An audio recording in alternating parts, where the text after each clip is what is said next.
Stepping from our ordinary world into the fantastical, Immersive XP explores the weird and wonderful imaginations behind a diverse range of themed experiences. From virtual reality to escape rooms to live-action roleplay, nothing is off the table. We'll take a deep dive into what makes these adventures worth attending and which ones to avoid. Join me on a journey to explore the extraordinary and meet the people who make dreams a reality. Welcome to another episode of Immersive XP, my creepy, crawly friends. I'm Taylor's Forge, your non-binary host based in Southern California, seamstress by trade, silly little guy by trauma. Favorite holiday? Halloween. Who could have thought? Fun fact of the week. The Samhain, which takes place on October 31st in a lot of different cultures, translates to Summer's End in Gaelic. This week's episode is a daily quest, which is any immersive experience with a low barrier to entry and no existing intellectual property attached to it, but a certain level of interaction is required. This episode is about the show The Body of Ciara Molloy, A Fallen Saint's Tale, and the following interactive experience, the Shady Yew Experience. The show takes place at 8 p.m. and 9 p.m., and the experience takes place at 10:30 p.m. The dates are September 6th, 7th, 13th, 14th, 20th, and 21st. I was so lucky to be invited to do the preview of this, both the show and the experience, located at the Brick House Theater in North Hollywood. Both the show and experience takes place thematically in 1866 Dublin, Ireland, in a pub. To start off, finding parking is a hard time, but once you find the Brick Theater, there is an area for people to mingle about. Spirits may come to talk to you and get more information about what might be going on inside on the pub. Eventually, the darkness will ask everyone to follow them, as they are about to witness a gruesome tale. Going into the Brick House Theater, it is all adorned to look like an Irish pub. You witness a tale from the past. A body is dragged in from the street that is seemingly dead. But who's to say what will happen to the dear patrons of this Irish pub on the eve of Samhain? The show itself is about 20-25 minutes. I think on the website it says that it's supposed to be about 45 minutes. I'm not sure if it's a little bit different because I saw the preview. And what's very interesting about the play itself is that it is happening in two different rooms at the same time. This felt a little bit difficult to be able to feel like you had the full experience. So if you end up watching the show again, you can kind of get the full tale if you end up staying in one room versus the other. One room is a little bit larger, so you're able to mingle about and watch the cast and crew as they are figuring out what's going on with this body, whereas the cellar room is very small and very cramped, and I personally felt like I was a little bit more in the way of the cast and crew as they're trying to get around. So if you have trouble with tight spaces, maybe stand right outside so that you can listen to what's happening, but still get the full experience. After the show is over, the darkness will end it by giving you words to heed by, and you are led back into the mingling area outside of the Brick House Theater.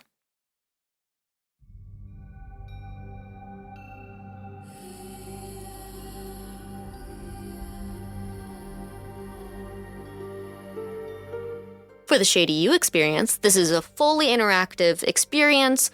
You can still intermingle with a lot of the spirits that are wandering around in the waiting area. I personally talk to all of the spirits, and there's also a puka, which is an Irish mythological creature.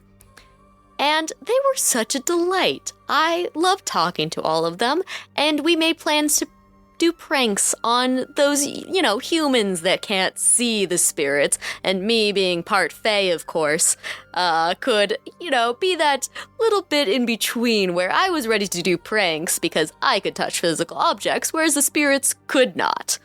Plans were made for as soon as the experience started. So about the experience itself, it's still back in the pub. There are a lot more supernatural creatures, and all of the cast from the show is still there, and it is a little bit of a continuation of the show. So while you can do both the experience and the show separately, I do recommend seeing the show so that you have a little bit more context for why some of the spirits might be roaming around based on the information. There are a lot of fun activities to do in the experience. There's the Darkness, who has their own little setup in the back where you can pick at objects and they will relay the information about what each object means. And you get to keep it as a keepsake. There was also potato carving, some gambling, if so inclined, divination, and if you roleplayed enough, you could find out where the Dullahan, the headless spirit who ferries the spirits into the afterlife, is hidden away.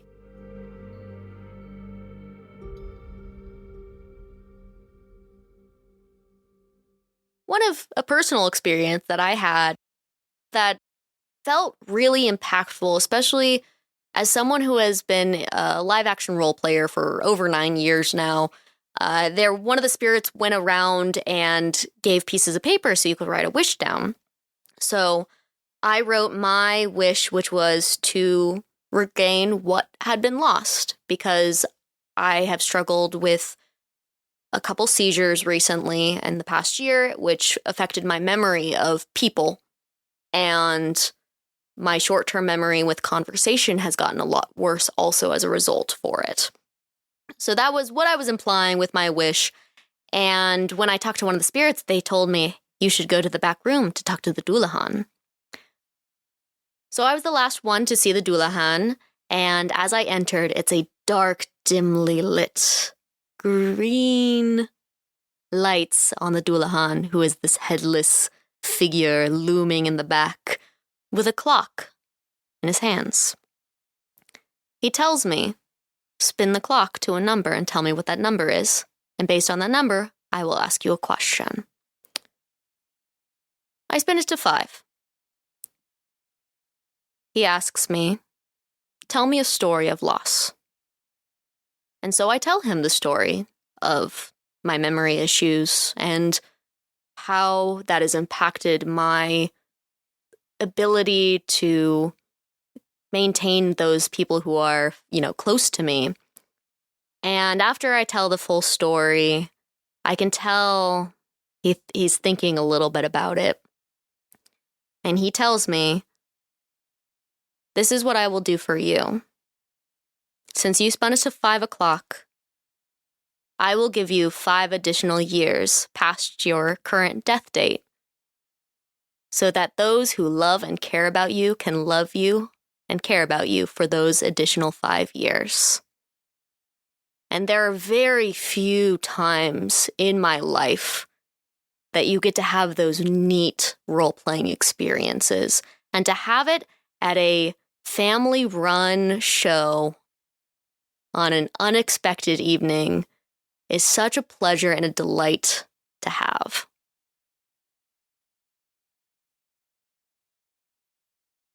Things that I really liked about the show, there's a great cast. I loved improvising with all of them. I got to interact with a lot of those people after the show and talk to them as, their normal day-to-day people, and really just tell them how much I loved role-playing with them. Some of the people that I would love to, of course, shout out is the Dullahan, played by Tom Jones, who I know that Force of Nature Productions has had on the cast for a while. I'd also love to shout out Ron, who played the Puka. You were an absolute delight. Loved role-playing with you, and I may be terrible at the gambling game that you had for me to play, but it was still a delight to play nevertheless. I also want to shout out some of the spirits that I got to talk to and hang out with. William and Xander, you guys were awesome. Thank you so much for the roleplay and the pranks, and forcing me to ask the Doulahan if the Doulahan is a fey creature, even though I told you he wasn't. I'm sure everyone was confused when I said that in the middle of a serious scene.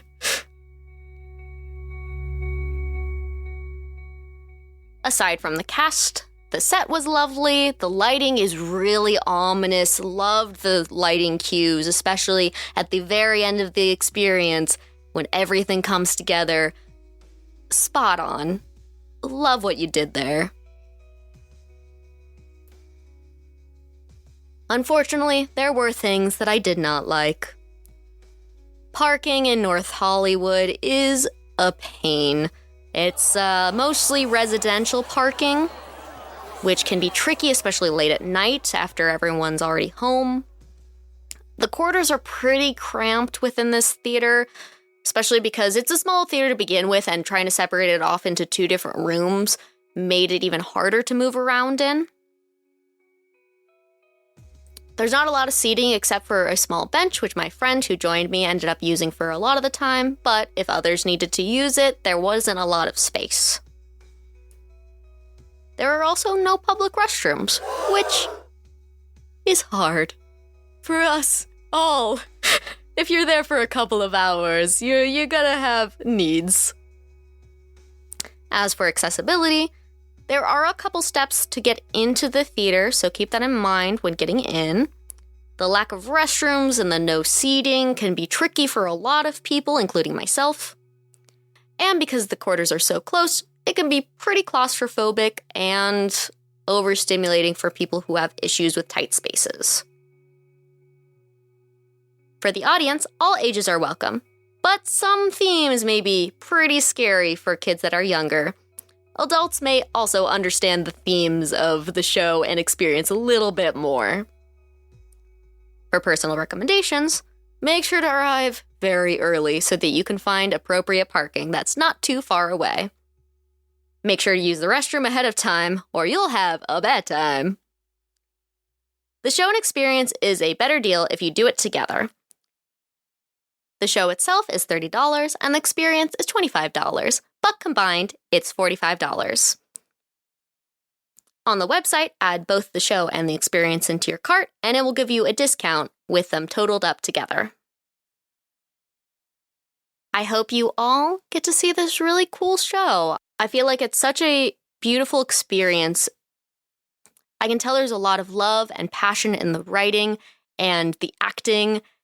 Everyone is so excited to be there and so excited to meet all of you. And I hope you get to enjoy this experience just as much as I did. Again, thank you so much, Force of Nature Productions, for inviting me to do this preview. I had such a delightful time meeting you all at Midsummer Scream, and to be brought back to see this in person, a real treat. Until next time, people may say something is all in your head, but something may be anywhere in your body. It's a pretty big place.